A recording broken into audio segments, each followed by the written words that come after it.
Okay. No, so good morning.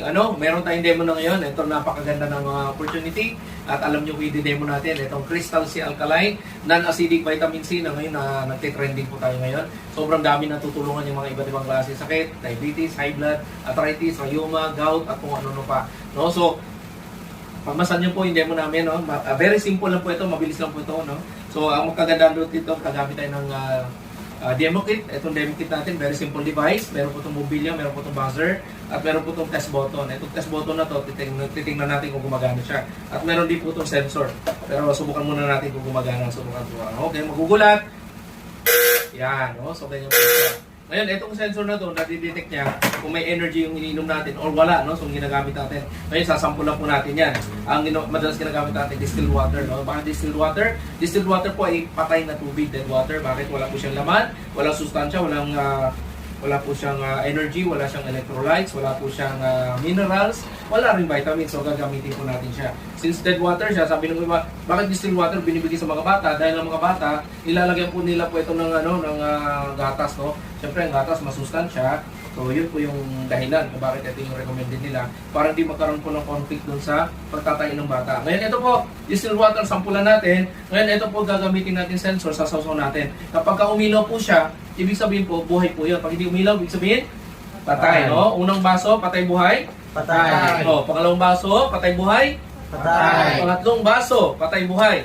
Patay. So, pag umilaw ka ng patay na tubig, anong mangyari sa'yo? Patay. Hindi pa okay mamamatay. Okay, so patay na tubig siya. So since patay siya, ano gagawin natin para mabuhay? Simple lang po, no? Kuha tayo ng Crystal C. Si Crystal C po, ganito po siya. Ito po yung capsule, may dahilan din po yan. Bakit? Light sensitive at heat sensitive po yung vitamin C natin. No? So kailangan po protektahan natin yung laman po nito. No? So ngayon, gagamitin natin to para mapabuhay po ito pong patay na tubig. No? So bubuksan nyo po siya yung capsule. Lalagay po natin dyan sa ininom natin tubig. So ano mangyayari po? Magkakaroon po ng reaction. So reaction niya sa tubig, ayan, no? Palalakasin po yan na palalakasin po yan. Ayan na. Palakas ng palakas. Ayan. O, di ba? Maganda ba? Ngayon, haluin ko po dyan mabuti para makita nyo ba?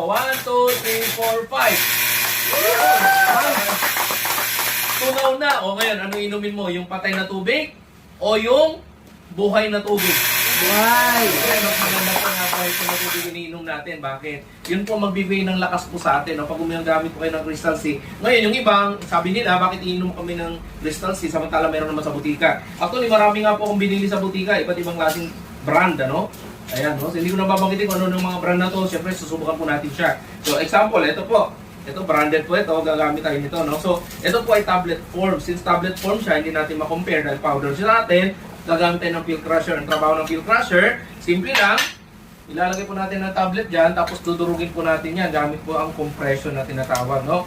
So, yan, no? Yung medyo may katigasan lang to, pero nadudurog pa rin naman. Ngayon, ito po. Durog na siya, lagay natin sa patay na tubig. Since patay na tubig yan, haluin po natin siya mabuti. O, bilang tayo. Ready? 1, 2, 3, 4, 5, 6, 7, 8,000, 9,000, 10,000. Kahit anong halo mo dyan, hindi matutunaw. Meron po ba lumulutang? Meron. May lumulutang? Meron po ba latak sa ilalim? Meron. Ang tawag dyan sa latak na yan, binder, extender, o gaw-gaw. So, tanong po, pure ba siya o hindi? Hindi po. Hindi siya pure kasi may gaw-gaw, no? So ngayon po, yung sa atin, tingnan nyo naman po, no? Ang layo po ng diferensya. Mas maganda, di ba? Mas malinaw. Ngayon, pagdating naman sa energy, tingnan natin, kukumpara natin, ito po yung sa Crystal C. Yun. Ito naman po yung galing po sa butika. Ready? 1, 2. Meron ba? Meron din, konti lang. Alin mas maganda, Crystal C o yung ordinaryong vitamin C? Crystal C. Crystal C alkaline pa rin, no? Mas maganda po siya. Ang tanong nila, paano natin malalaman kung ito acidic o alkaline? Pag sinabing alkaline, non-acidic, no? So ngayon, meron na pang test yan. Ang tawag dito, litmus liquid. Sa chemistry, may litmus paper. Ito po, liquid form, very convenient. Ito po gagawin natin, papatakan po natin siya. Pag nag-yellow, acid po yun, no? Pag nag-blue, alkaline. Ready? 1, 2, 3. Pag dilaw, ano ibig sabihin? Acid. Acidic po yan. So sigurado po, acidic po talaga siya.